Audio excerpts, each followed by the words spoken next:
এই নে। জীবন বাঁচা আগে, পালা পালাও মাগো, ওরে ওরে ওরে ও মা। ওরে বাবা রে, ওরে ওরে। আকাশকুসুম গ্রামের একদম শেষ ভাগে এক ডাইনি তৈরি করেছিল তার জাদুর ডাবের বাগান। লাল ডাব, নীল ডাব, হলুদ ডাব, কতই না রঙের ডাব ছিল সেখানে। তবে সেই ডাবগুলো ছিল এতটাই সুস্বাদু যা ভূতের দল কাউকেই নিতে দিত না। উফ, এই গরমে শুধুই ডাব খেতে ইচ্ছে করছে। আমাদের এই সুস্বাদু ডাবের জল একবার খেলেই শরীর ঠান্ডা হয়ে যায়। ওরে, এই তোরা সুইমিং পুলে আয়, এই মজা তো এইখানে। ডাবের জলে স্নান করে বড়লোক মনে হচ্ছে নিজেকে। একেবারে সামার ভ্যাকেশন, ও এ পুরো চিল। এটা আমার জাদুর ডাবের বাগান, শুধুই আমার। তবে এমনভাবে বেশ কিছুদিন চলার পর গ্রামের মানুষ এই বাগানের কথা জানতে পেরে যায়। হারু, কত রঙের ডাব দেখেছিস? এই শুনেছি এইটা ডাইনির বাগান। এই ভাই, এই চল চল চল ভাই, চলে যাই। ওরে যাবো তো অবশ্যই, তার আগে এই তো পড়েছে পড়েছে, একটু খেয়ে দেখি। চমৎকার চমৎকার, একবার খেয়ে দেখ আরু। এই দে দে দে। এই তো অমৃত রে। ডাইনির বাগানের ডাব খাওয়ায় সেই সময় ডাইনির গা হঠাৎই চুলকাতে থাকে। ওরে বাবা রে, চুল করতে দে, খুব চুল করছে। কেউ কেউ আমার ডাব খাচ্ছে মনে হচ্ছে। এত বড় সাহস! দাঁড়া দাঁড়া। আরো দুটো পারি। এই পড়েছে পড়েছে। ভাই ভাই ভাই, আরো কয়েকটা পার, বুঝলি? পারাচ্ছে তোদের, হ্যাঁ? আমার জাদুর ডাব খাওয়া আজ তোদের মেরেই দেব। ওরে বাবা রে, সত্যি বলছি, আর চুরি করে খাবো না, এবারে মতো ছেড়ে দাও, ছেড়ে দাও ছেড়ে দাও। ডাইনি রেগে যেই মারতে যাবে অমনি ওপর থেকে একটা ডাব ডাইনির মাথায় পড়ে। ওরে বাবা রে, উড়ে গেলাম রে, গেলাম, আরে উড়ে। আরে মামদাও, এই বুড়ো, এদিক আয় তোরা। পালা ভাই, জোরে দৌড়া, পালা পালা। এরপর সেখান থেকে বিশু আর হারু দুজনেই পালিয়ে যায়। তবে ডাইনির জাদুর ডাব বাগানের কথা সবাই জেনে যাওয়ায় ডাইনির বাগানে কখনো মানুষ আবার কখনো পাখিদের উৎপাত বাড়তে থাকে। শুনেছি এই ডাবের জল খুব ভালো খেতে, চলো খেয়ে দেখি। সত্যি খুব মজা, এই গরমে গলা ভিজে গেল। আহা, ওরে বাবা রে, এত চুলকালে ভালো লাগে? ওরে, সারা গায়ের চুল করছে রে। এই তোরা গিয়ে দেখ। এরপর মামদো, গেছো আর বুড়ো মিলে গিয়ে দেখে কতগুলো পাখি ডাব ফুটো করে জল খাচ্ছে। এই হতচ্ছাড়া, আমাদের ডাব খাবি? আজ তোদের ধরবই।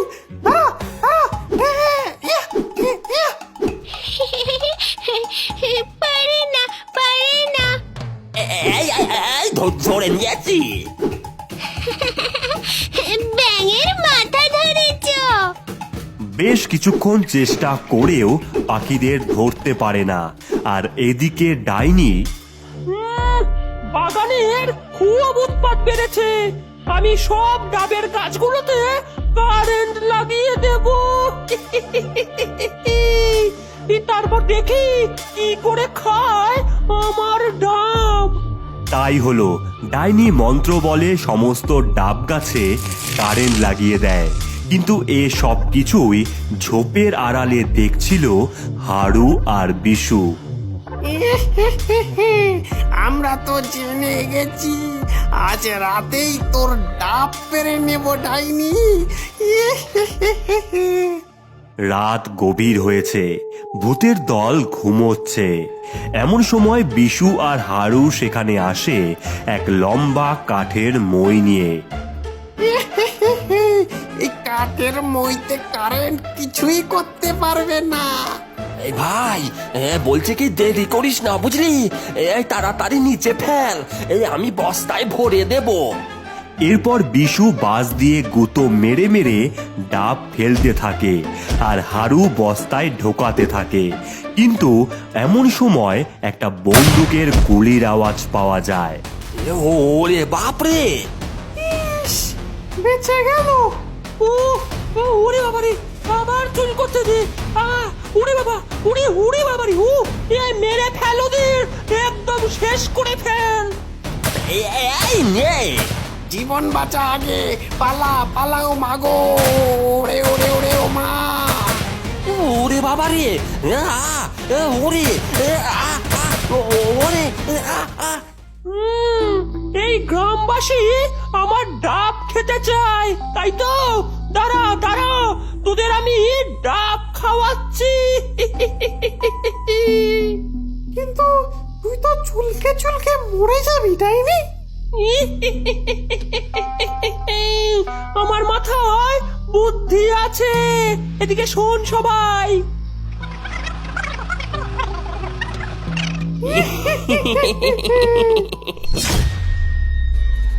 ডাব নিয়ে যাও, ডাব নিয়ে যাও। লাল ডাব, নীল ডাব, হলুদ ডাবের জল খাবি নাকি বল? সম্পূর্ণ বিনামূল্যে ডাব খাও। দেখি ডাইনি তো নিজে থেকেই ডাব খাওয়াচ্ছে। বাহ বাহ, আজ তো খেতেই হবে। ওরে কে কোথায় আছিস, ছড়িয়ে দে। ডাইনি সুস্বাদু ডাব খেতে হলে তাড়াতাড়ি চলে আয়। কিছুক্ষণের মধ্যেই ডাইনির দোকানের সামনে প্রচুর মানুষের ভিড় হয়ে যায়। আমাকে দাও, আমাকে দাও, আমি আগে এসেছি, আমাকে দাও। আমায় লালটা দাও। আমাকে দাও, এই আমাকে আগে, আমাকে আমাকে লালটা দাও। আমাকে নীলটা দাও। সবাই পাবি, দাঁড়া দাঁড়া, ভালোভাবে গিল, তারপর হবে মজা। কিন্তু অন্যদিকে গ্রামের একমাত্র ডাব বিক্রেতা সুজনের দোকানে কোনো মানুষের ভিড়ই নেই। একটা মানুষও আজ আসলো না। আজ ডাব না বিক্রি হলে মেয়েটার বই কিনে দেব কিভাবে? সব ওই ডাইনির কাছে গেছে। হে ভগবান, সাহায্য করো আমায়। কিছুক্ষণ পরই সমস্ত ডাব শেষ হয়ে গেলে ডাইনিরা চলে আসে। গ্রামে রাত নামে। এতক্ষণে বোধহয় শুরু হয়ে গেছে খেলা। চমৎকার প্ল্যান বার করেছিস ডাইনি। উফ, আজ 10টা ডাব খেলাম ডাইনির, বুঝলি আরু? এই ভাই রে, তুই কুকুর হয়ে গেলি কি করে? রাত হতেই বিশু হারু কুকুর আর গরুতে পরিণত হয়ে যায়। গ্রামের মোড়ল ছাগলে পরিণত হয়।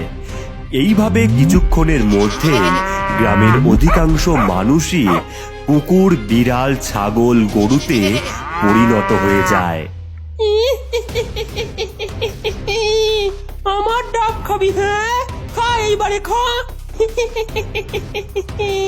পুরো গ্রামকে পশু বানিয়ে দিয়েছি। এইবারে আমরা আবার চিল করতে পারবো। এইবারে হবে মজা।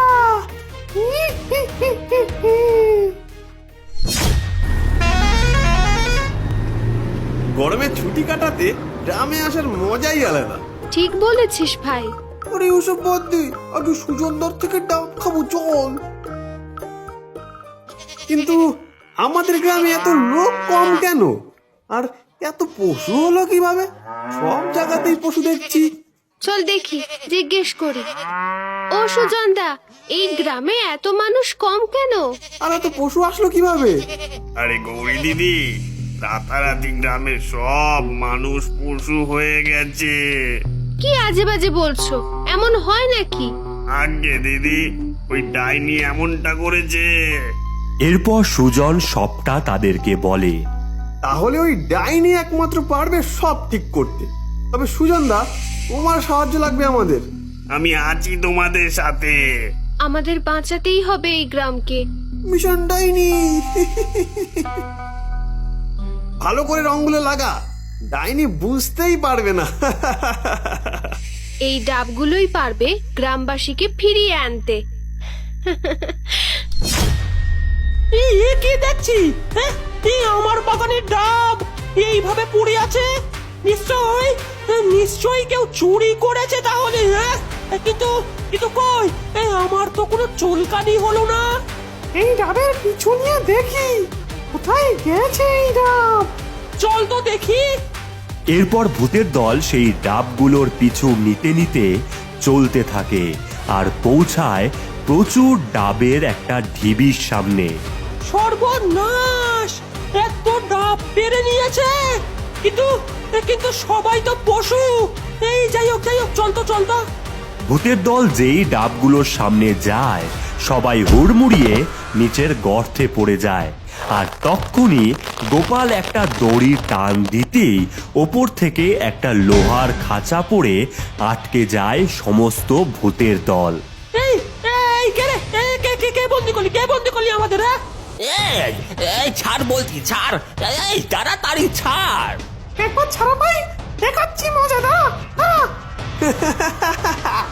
আমাদের গ্রামের মানুষকে পশু বানিয়েছিস, আজকে তোদের মেরেই ফেলবো। ওরে আমি ওদের ঠিক করে দেবো রে, বিশ্বাস কর। ছেড়ে দে, আমাদের ছেড়ে দে। শুধু ঠিক করলেই হবে না, তোমার বাগানের সুস্বাদু ডাব আমাদের খাওয়াতে হবে। আমাকেও খাওয়াতে হবে। ঠিক আছে, তাই হবে।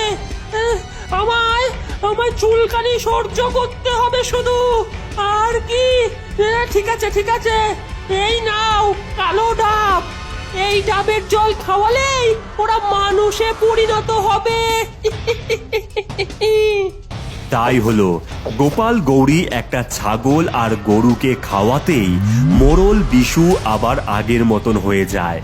এরপর এক এক করে সকলে মানুষের রূপ ফিরে পায় আর গোপাল গৌরী ডাইনি ও ভূতের দলকে মুক্ত করে। উফ, বাপরে বাপ, এ যাত্রায় বাঁচলাম। এরপর গ্রামের মানুষ গোপাল গৌরী হাবলু ও সমস্ত ভূতের দল মিলে ডাইনির বাগানের নানান রঙের ডাবের জল খেয়ে ও ডাবের সুইমিং পুলে স্নান করে মজা করতে থাকে।